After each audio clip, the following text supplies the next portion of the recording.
নমস্কার, audio story চ্যানেলে আপনাদের সকলকে স্বাগত। আমাদের আজকের নিবেদন এক নীল শেয়ালের গল্প। নিশুতি রাত, গাঁয়ের লোকজন ঘুমোচ্ছে যে যার ঘরে। সেই সুযোগে এক দুষ্টু শেয়াল এসে ঢুকলো গাঁয়ের ভেতর। কোথায় কি খাবার পাওয়া যায় তারই খোঁজে। কিন্তু ভারী বেয়ারা সেখানকার কুকুরগুলো। ঠিক টের পেয়ে গেছে তারা।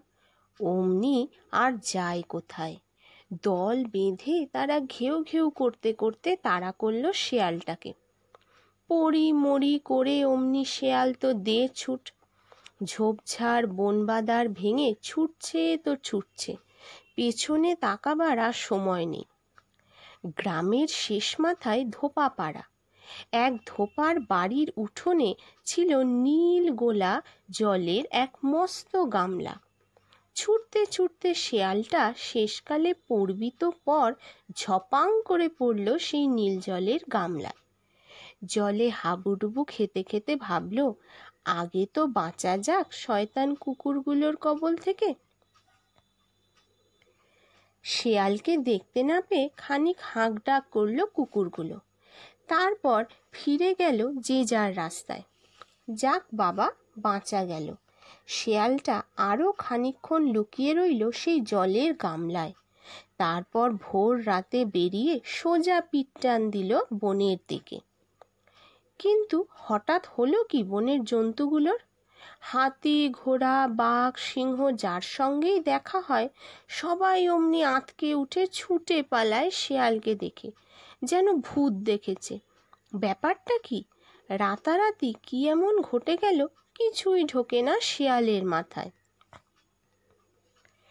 হঠাৎ এক সময় তার চোখে পড়ল নিজের শরীরের উপর। ওহরি, এ কি কাণ্ড! ধোপাবাড়ির নীল গামলায় সারা রাত ডুবে থেকে যে নীল হয়ে গেছে তার সারা শরীর। তাই তাকে কেউ আর চিনতে পারছে না। সবাই ভাবছে কোনো ভয়ঙ্কর জন্তু বোধহয়।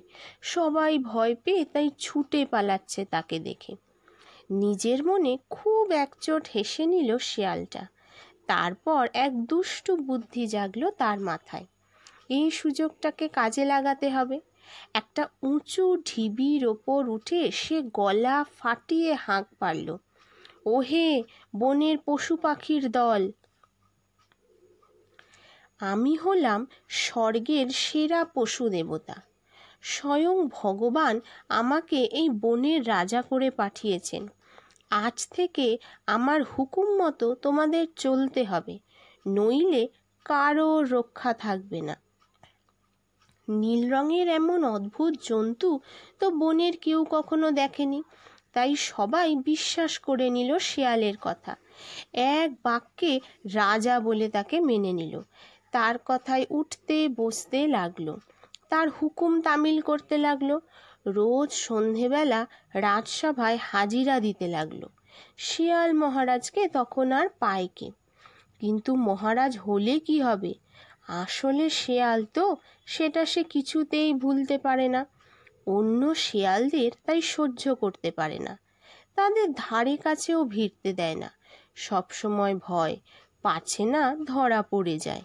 শেষকালে শেয়াল রাজা একদিন হুকুম দিয়ে বসল, সব শেয়ালকে তাড়িয়ে দাও ওই বন থেকে, ভারী নোংরা জন্তুগুলো।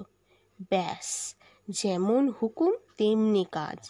বাঘ, সিংহ, হাতির দল ঘাড় ধরে শেয়ালদের তাড়িয়ে দিল বন থেকে। বেচারা শেয়ালগুলো হা হুতাশ করতে লাগলো, কি দোষ করলাম আমরা? এক বুড়ো শেয়াল বলল, আমি বুঝেছি।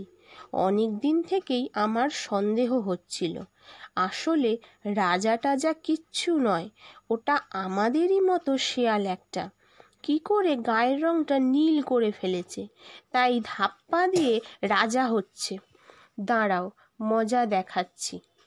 তারপর হলো কি, পরের দিন সন্ধেবেলা যখন রাজসভা বসেছে বনের মধ্যে, শেয়াল রাজা খুব ধমক ধমক লাগাচ্ছে অন্য জন্তুদের, তখন অন্য শেয়ালগুলো সব একজোট হয়ে বনের ধার থেকে ডেকে উঠল, হুক্কা হুয়া হুক্কা হুয়া। আর যায় কোথায়? কথায় বলে না, সব শেয়ালেরাই এক। তাই যেই না অন্য শেয়ালদের ডাক শোনা, অমনি রাজা টাজা হওয়া ভুলে নীল শেয়ালটাও ডেকে উঠল, হুক্কা হুয়া। তারপর আর কি, ধরা পড়ে গিয়ে শেয়াল রাজার সে কি অবস্থা! হাতি ঘোড়া বাঘ সিংহদের তাড়া খেয়ে পালাবার আর পথ পায় না বেচারা।